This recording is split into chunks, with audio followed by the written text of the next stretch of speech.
All right, today we're going to talk about something really cool. It's a farming method that's, well, it's pretty revolutionary.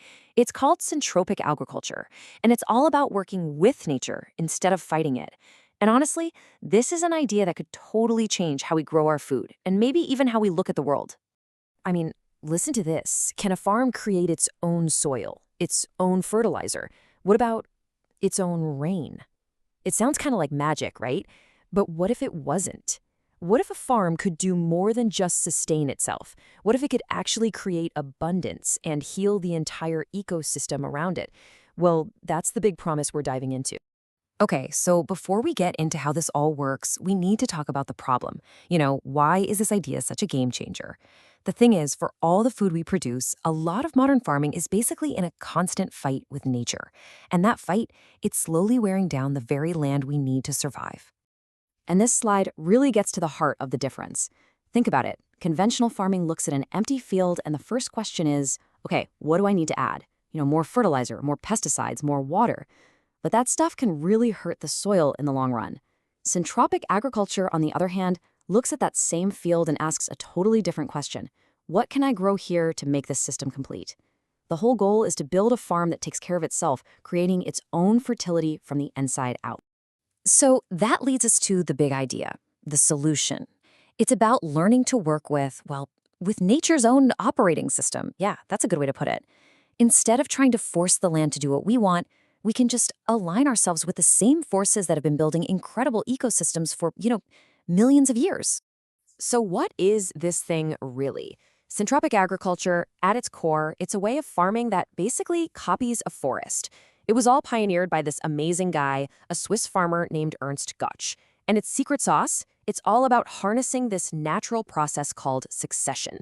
That's just nature's built-in drive to always create more life, more complexity, more fertility. And this quote from Gotsch himself, man, it just says it all. He actually started out studying genetics, trying to figure out how to bend nature to our will. But the more he watched, the more he realized something profound. Nature is incredibly intelligent. It already knows what it's doing.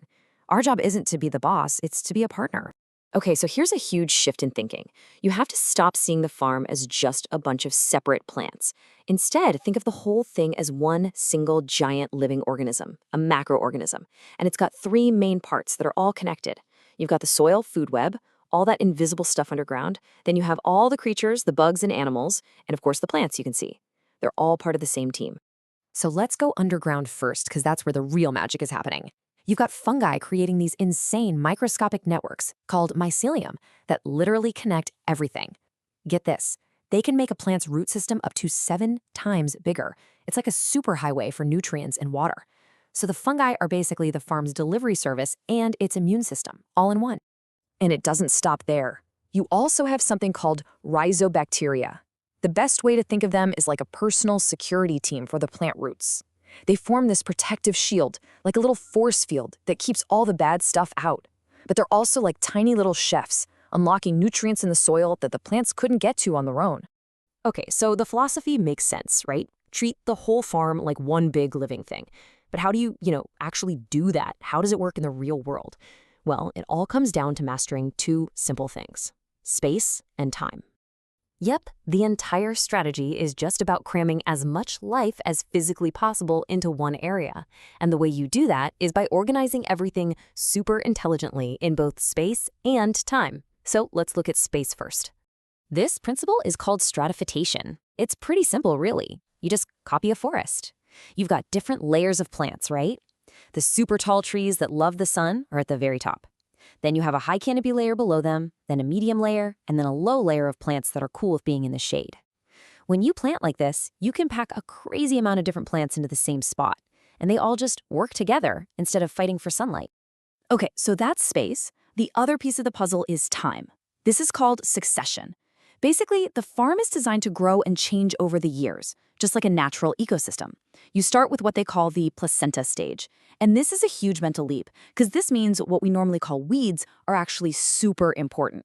They're the first responders healing the soil.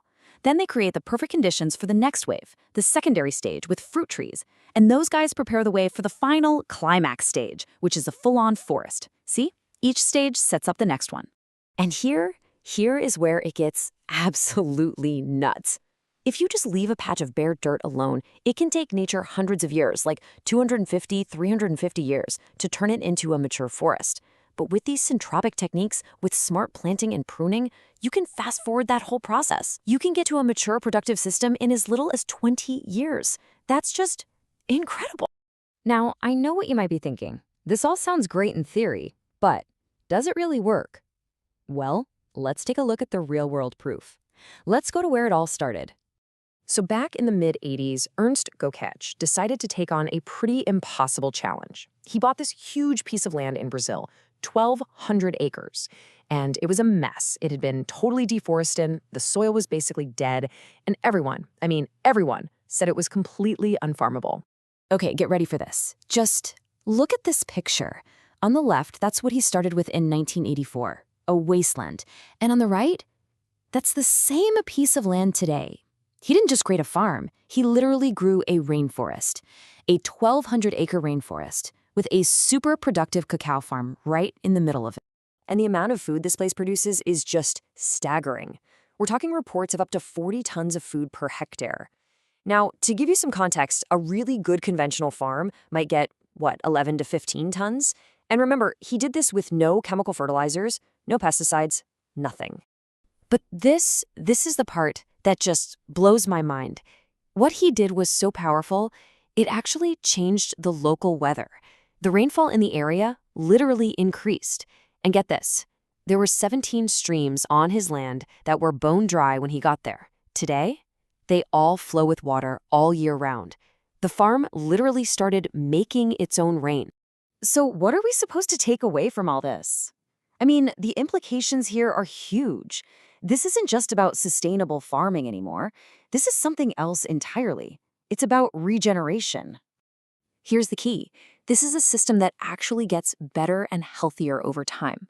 It makes its own fertilizer just from pruning plants and letting them decompose. It makes itself drought-proof by holding on to more water in the soil. And think about this.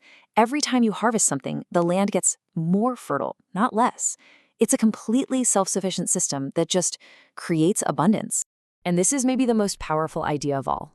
See, Gokech says most farmland is stuck in this accumulation phase, where it's slowly trying to build back fertility. But with syntropic farming, we can just skip that. We can leapfrog the whole slow process and, with a smart design, jump straight into a state of abundance in just a handful of years. So it really leaves you with a big question, doesn't it? We just saw how one person, on a piece of land everyone gave up on, managed to bring a rainforest back to life and even fix the water cycle. It just makes you wonder, if that can happen on one farm, what could happen if millions of farms all over the world decided to start working with nature instead of against it?